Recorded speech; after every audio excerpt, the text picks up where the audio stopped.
Hello there, my name is Paul Walters, this is my wife Anne, and this is the life of a property investor.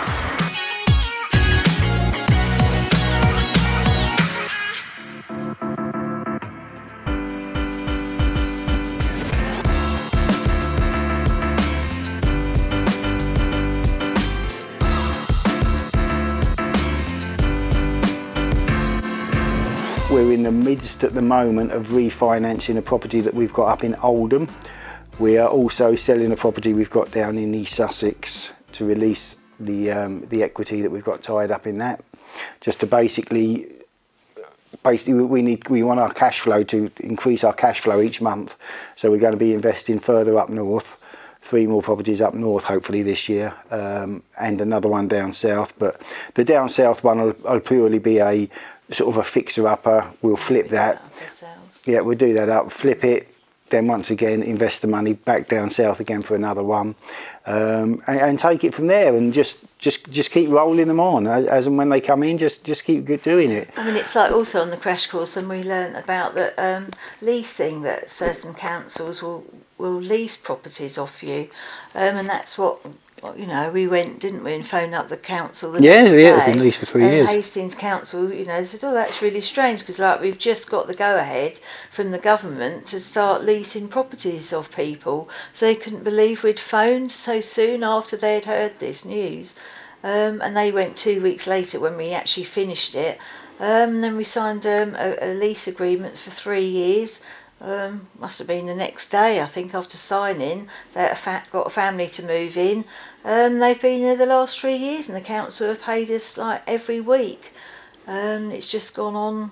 It's just guaranteed rent. There's no voids, because if there was a void, then the council will still pay you. So, and then we're just about to do another 3-year contract, but we're hoping to sell that to an investor. I didn't want to sell that house because I do love it.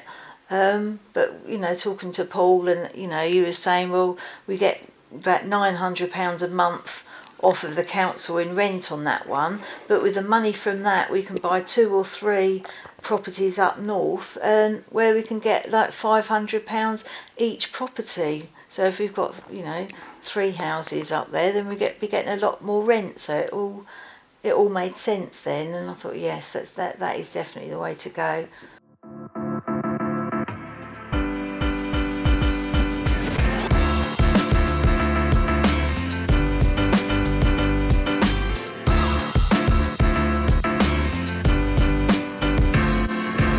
Here we are at our property in Hastings. We're just about to go in and have a little look around, do some filming in that. It's a property that we're just about to put on the market.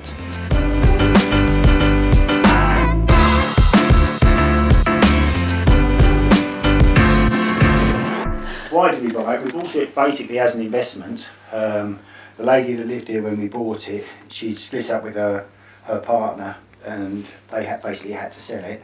So that's the reason why we bought it. It was, at the time, it was a 3-bedroom property. We've had the loft conversion put in there to convert it to a 4-bedroom, and done quite a lot of work on it, because it wasn't, you know, I mean, it was livable and the lady lived there and everything, but it was a little bit tired and a little bit dated. So, you know, we've done quite a bit of work to it. Although it's only a small garden, it was a hell of a mess. Lady before I said quite a big dog. Yeah. So there's a lot of tidying up, a lot of cleaning that to be done there. But yeah, that's the outside of the property. Yeah, very manageable. You go back in? Yeah. The last tenant that lived here, she phoned us up because her son had reached an age where he could have his own room, so they asked if they could do a loft conversion, or we could do a loft conversion for them, which we did. But the tenant, when the building chap come round to check everything, the then tenant kept asking for this wall here just to be pushed across about 3 inches. 3 inches, so she could get a wardrobe in there. And as much as we were trying to tell her it couldn't be done, she said that she spoke to the man from the council and he said it's an easy job. I said, it might be a stud wall and it might be easy, but you can't just push it, because it's got 2 door frames connected to it. It's got the lighting, it's got the sockets and everything, and it took a little bit of negotiations before the penny finally dropped that you can't just push walls back like that, unfortunately. But entertaining days. But yes. Yeah, so basically, when we came up here, we didn't realise when we bought the house that the fact that all the, not the plaster work, but all the studding, all the woodwork had already been put in. Been done. The frameworks for the Velux windows was already in. Apparently, when the houses were built, the builder ran out of money because I think they was always intended to have this as a second floor, but. So the joists were already the big thick joists, so we didn't have to put any steels in, we didn't have to put any new joists or anything in. We literally had to plasterboard it, put a staircase in and put a couple of windows in. And that was really it for the loft conversion. Once the loft conversion's been done, once again you can see we've got fire doors on there. Everything needs to be sort of 30 minutes protection, so if there's a fire in here it can't get out and down the stairwell. And at the bottom, the stairs did used to go straight into the lounge, so obviously if there was a fire in the lounge, then the fire could go straight up the stairs, so hence we had to partition the lounge off from the hallway and put a fire door on there. The ceilings below this, they've always, like I say, they've had to be overboarded and skimmed over, so if there's a fire downstairs, it can't get up through the ceiling to this floor. It gives you another half an hour, so I think it's obviously once you've got up to this floor, the second floor up, yeah, there could be problems. The figures on this property, we paid 134,500 for the property. So 7 years ago.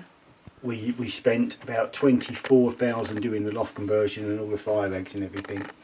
We refinanced the property.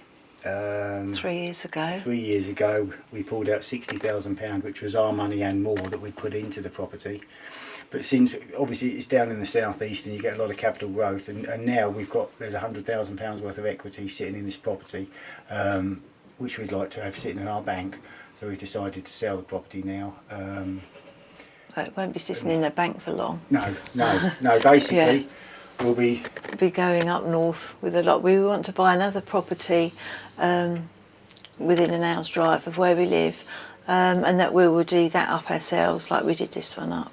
And then sell that, and then with the rest of the money, we want to buy at least 2, possibly 3 up north, to do up, refurb, refinance, and then get them rented out. Basically, it's up north for return on investment. It's up north for your income, and down south for your it's capital growth down here. So obviously we like a mix of both. We like a portfolio up north for capital. For investment point of view, from the money coming into the bank account, and down south, the ROI, the return on investment's not fantastic down south, but you do get good capital growth. So it's nice to have a little mixture of both.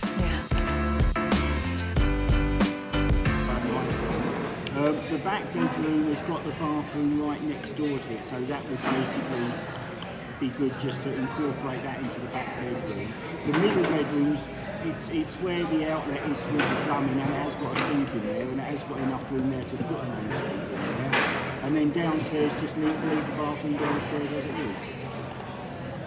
No, the only one we would use as a bedroom is the room at the front, where you can enter it from the road. Then we'd literally block up the walkway through and put the doorway into the dining room, which would then become a communal area, and that silly little lean-to would just be an extra really. They're going anything from 70 to 110, so